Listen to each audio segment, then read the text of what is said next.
Bienvenue dans Sensorialité, le podcast qui te permet de t'éveiller à tous tes sens, de t'offrir un moment privilégié pour revenir dans l'instant présent, ressentir et écouter les messages de ton âme. Je suis Rebecca Luce, mentor, exploratrice des mondes invisibles.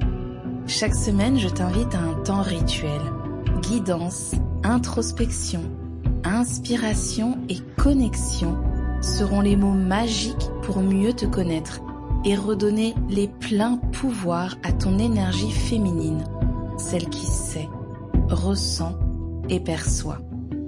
Installe-toi confortablement, allume ta bougie et prépare-toi à voyager au cœur de toi. Bonne écoute.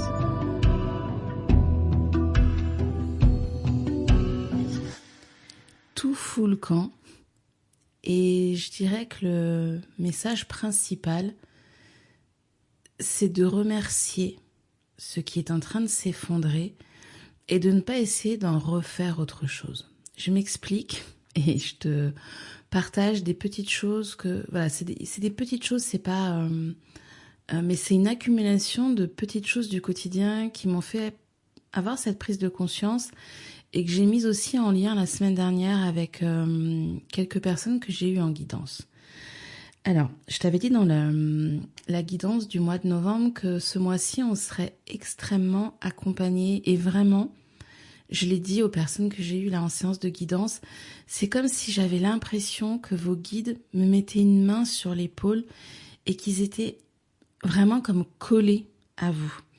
C'est quelque chose que j'ai pas eu depuis longtemps. Tout au début, quand je faisais mes premières guidances, il y a peut-être 9 ans maintenant, je les sentais vraiment dans cette proximité où, comme s'ils étaient en train de nous border. Vraiment, on allait faire un petit pas, puis hop, ils allaient être là.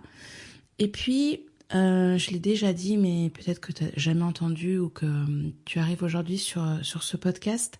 Au moment du Covid, il y a eu vraiment un recul. Ils sont là, ils veillent. Évidemment, ils sont toujours en train de nous accompagner, nous soutenir, mais de façon un peu plus éloignée. Ce qui a fait qu'on a pu se sentir parfois un peu seul, qu'on a pu perdre des repères, qu'on peut se questionner, douter, perdre confiance. Et vraiment, ce mois-ci, je les sens de nouveau avec cette proximité tellement forte que c'est vraiment un mois qui est essentiel pour écouter justement tout ce qui se passe, décoder, être vraiment dans des espaces de rien, des espaces de vide où on peut analyser, observer, prendre de la distance par rapport à ce qui se passe parce qu'ils sont vraiment tout proches pour nous aider. Alors je reviens sur cette notion de tout fout le camp. J'ai tendance, il faut quand même le savoir, à énormément récupérer dans le sens où c'est très rare que je jette. Je vais toujours faire de la récup avec des choses que je vais mettre de côté. Je vais je peux donner, je peux recycler, mais j'ai toujours vraiment beaucoup de plaisir et c'est quelque chose qui m'anime très fort de toujours revaloriser des choses pour qu'elles puissent servir à un autre objet, à un autre espace de la maison. Je pense aussi au jardin où je vais vraiment essayer d'avoir le moins de pertes possible. Et ce mois-ci, ça fonctionne pas. Ça fonctionne pas. J'ai vu plein de choses qui se cassent. Des choses qui se cassent, des choses où j'entends à chaque fois arrête, jette. Et vraiment, je le dis, pour moi, c'est très difficile de jeter. J'ai toujours une conscience très forte par rapport à ça. Mais du coup, après avoir eu une guidance pour une cliente à ce sujet, j'ai compris que c'était aussi un message qui était là pour moi. Il y avait cette idée de, si là on veut passer à la prochaine étape dans le renouveau, si on veut sortir d'un schéma quel qu'il soit, d'une façon de fonctionner, d'une relation, d'un mode de pratique pour certains domaines de notre vie, il va être essentiel de jeter. Et non pas d'essayer de détricoter quelque chose pour essayer d'en récupérer un petit bout, puis d'en laisser un autre morceau, et puis Voilà, l'idée ici n'est pas de transformer, chose que j'adore faire, tu le sais, et qui fait vraiment partie de ce que je fais pour moi personnellement, mais ce que je fais aussi dans les accompagnements. Là, l'idée, c'est on honore ce qui a été. Alors, ça peut être une partie de nous en constellation. J'ai eu ça il y a 2-3 semaines, là. Plusieurs personnes qui ont vraiment fait un deuil d'une facette, un deuil d'un pan de leur vie. Et c'est mon cas aussi en ce moment sur un grand et long cycle sur lequel je suis en train de faire un deuil depuis déjà plus d'1 an. Et il y a ce moment où on dit ok, là stop, ça s'arrête. Je remets ça en terre. J'en avais parlé un petit peu dans ma newsletter, dans le rituel que j'ai offert pour Samhain. Je le redonne à la terre. Je peux le faire brûler, je peux le redonner à la terre. Mais je ne cherche pas à en faire quelque chose d'autre. J'accepte que là, c'est cassé. J'ai eu aussi une cliente qui me parlait d'électroménager qui a lâché comme ça en boucle. Alors, c'est pas du tout confortable financièrement, hein, je vais pas dire le contraire, quand il y a comme ça des choses qui lâchent et qui cassent, ça peut être la voiture, ça peut être les électroménagers. Moi, j'ai eu du matériel, des outils chez moi là qui sont en train de passer aussi leur fin de cycle. C'est pas du tout confortable, évidemment, parce que ça demande de sortir de l'argent pour remettre du neuf. Mais là, vraiment, et ce que j'entends encore à nouveau, là, mon guide qui est en train de me dire à côté de bien insister, c'est que ce n'est pas un mois, on est quand même sur le mois de novembre, qui est le double 1, qui va préparer l'année 2026. Ce n'est pas un mois pour faire de la récup, refaire du neuf avec l'ancien, c'est un mois pour jeter, rompre, poser des démissions, avoir une conversation par rapport à une relation et mettre les limites, nommer les choses.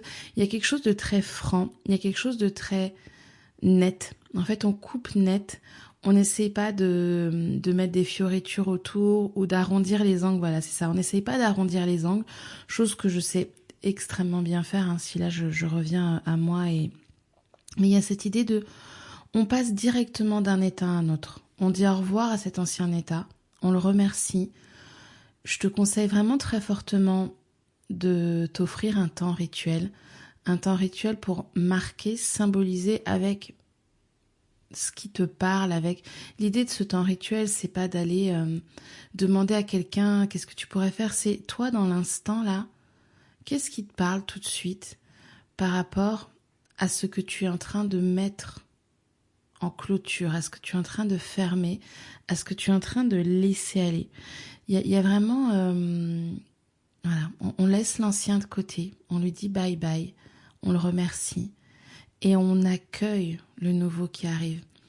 Ça me fait penser vraiment à plusieurs domaines de ma vie. J'ai un dispositif médical là qui va être complètement changé et pareil, je pensais pouvoir récupérer des choses de l'ancien. Bien non en fait, on repart à zéro. Mais je le dis, il risque d'y avoir beaucoup de sorties d'argent. Alors ne t'inquiète pas. Ça va rentrer autrement et d'ici la fin de l'année, ça va s'équilibrer. Mais là, tu dois accepter de perdre. Tu dois accepter de perdre quelque chose, perdre un morceau de toi, perdre des objets, perdre des relations, perdre un statut. Il y a vraiment cette notion de ce mois-ci, accepte de perdre pour faire cette place qui est nécessaire. Ce qu'on est en train d'accueillir là dans nos vies, et évidemment ça va parler différemment à chacun, et je le précise, hein, on est dans un espace de guidance générale, je sais que ça va être partagé aux personnes qui auront besoin de l'entendre, à qui ça fera écho. Si ça te concerne pas ou que t'as besoin de plus de précision, évidemment, tu réserves ta séance individuelle. Là, on est dans un espace qui va parler à beaucoup de monde, donc toute la guidance ne va peut-être pas te parler. Je reviens sur ce que j'ai perdu le fil. Je vais me reconnecter à ce qui était là. C'est vraiment un moment où chacun est invité à perdre, à faire du vide, à faire de la place. Oui, ça y est, ça me revient. Les choses qui vont nous arriver dans notre vie, quel que soit pour chacun ce qui va arriver, hein, que ce soit une relation, je pense aussi, il y a des bébés qui vont arriver. Et ce sont des personnes, des êtres humains, des rencontres, des propositions qui vont être vibratoirement plus hautes que ce qu'on a l'habitude de côtoyer. Donc ça peut chambouler, ça peut créer un peu des électrochocs, le corps peut un peu dire « Ouh là là là là, c'est trop fort pour moi, trop haut, trop vite ». Il y a un temps d'ajustement, mais ne le refuse pas. Ne te dis pas « Oh là là, zut, c'est un mauvais signe, ça doit être le karma, j'ai du mal à faire quelque chose ». Non. Fais ce deuil, nettoie, dégage ce qui a besoin d'être dégagé. Si tu as besoin de faire maintenant justement une séance de nettoyage énergétique, d'accompagnement, de guidance, de constellation, accompagne-toi par les thérapeutes, par l'équipe en qui tu as confiance et avec qui tu sens qu'il y a des choses à ajuster en ce moment. Et puis, travaille aussi pour te préparer à cette fréquence-là. On ne peut pas, d'un coup, accueillir quelque chose qui va être, justement, qui va nous faire monter en vibration, qui va nous permettre d'évoluer, de grandir, de vraiment s'affirmer un peu plus, de prendre un peu plus de place. On ne peut pas le faire dans la même vibration qu'avant. Et pour ça, je te renvoie vraiment à un épisode où j'avais donné plein d'exemples. Je me souviens plus du numéro de l'épisode. Comment prendre soin de soi, je crois que je l'avais appelé, où j'avais donné de nombreux exemples. Alors c'est basique, hein, mais on revient au sommeil, à l'alimentation, au mouvement, aux relations qui nous font du bien. Je fais que t'en parler de toute façon depuis 1 an, de te laisser du temps, j'en ai encore parlé dans l'épisode de la semaine dernière, de te laisser du temps pour ce qui justement amène de la joie, fait monter ton taux vibratoire. Le reste, il faut le garder au minimum. C'est-à-dire qu'il y a des choses avec lesquelles on ne peut pas négocier. On ne peut pas toujours être en train de faire que des choses qui sont agréables, légères, fun. Mais dans le non négociable, il ne peut pas y avoir que ça. Il y a un minimum, ce que tu dois peut-être faire pour être dans la survie, que ce soit professionnellement ou personnellement. Imaginons, je sais pas si en ce moment tu as besoin de ton job pour travailler, tu fais le minimum mais t'en fais pas plus. Mais le reste du temps, tu vas pas en plus te rajouter des réunions de famille, des collègues que tu supportes pas. Non. Le reste du temps, il doit être dédié à te nourrir. Nourrir ton âme, nourrir tes vibrations, nourrir ton étincelle, ce que j'appelle moi ton feu sacré. Et il y a vraiment un mois que je trouve challengeant pour ça. Là, tu peux plus faire des demi-mesures en fait.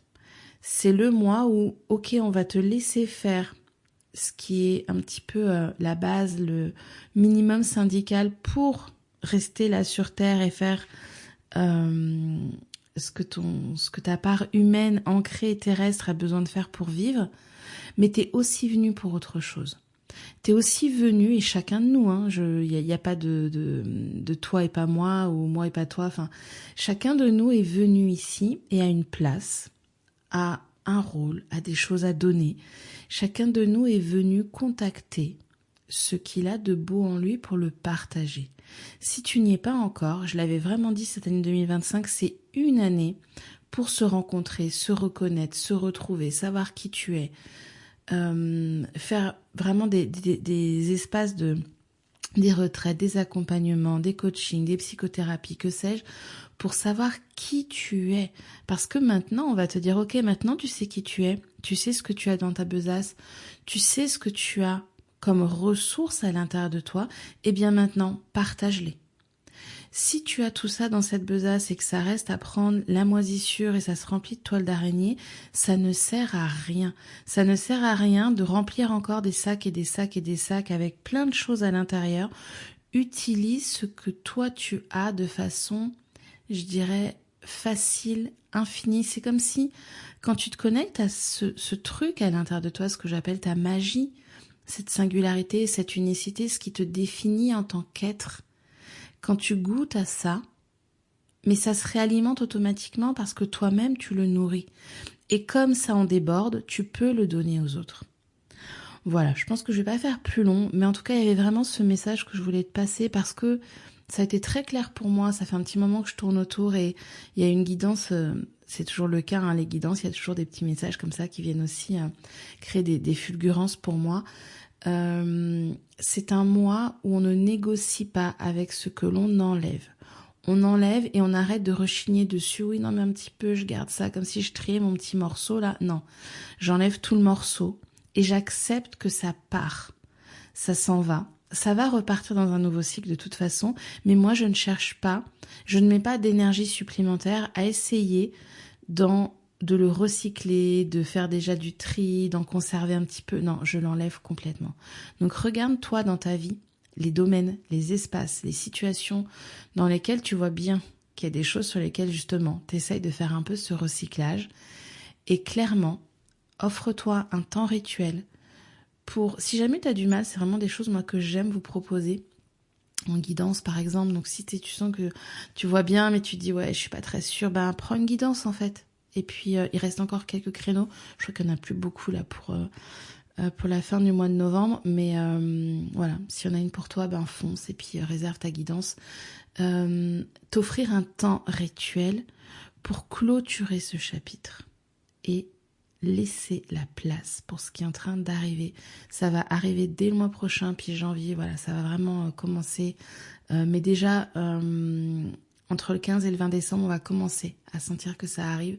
Mais il faut qu'il y ait de la place en fait. Sinon, c'est comme avoir commandé une super voiture, mais il y a encore l'autre dans le garage. Ben en fait, la super voiture, elle va pas pouvoir arriver.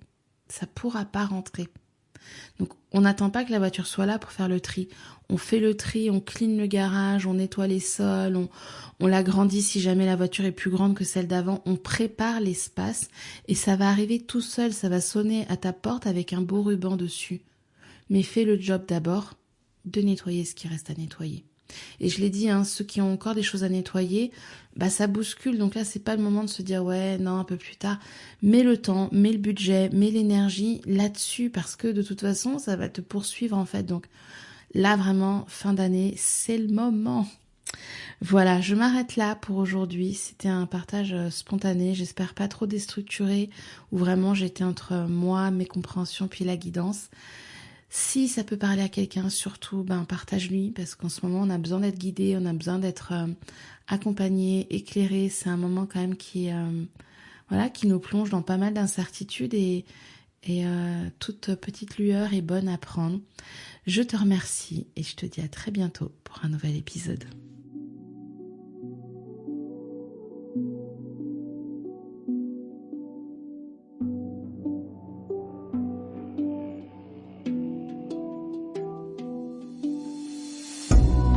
Maintenant que tu es pleinement connecté à ton énergie féminine, offre-toi un temps à l'ombre du podcast pour ancrer et déposer les messages, les ressentis, les perceptions qui ont pu te traverser.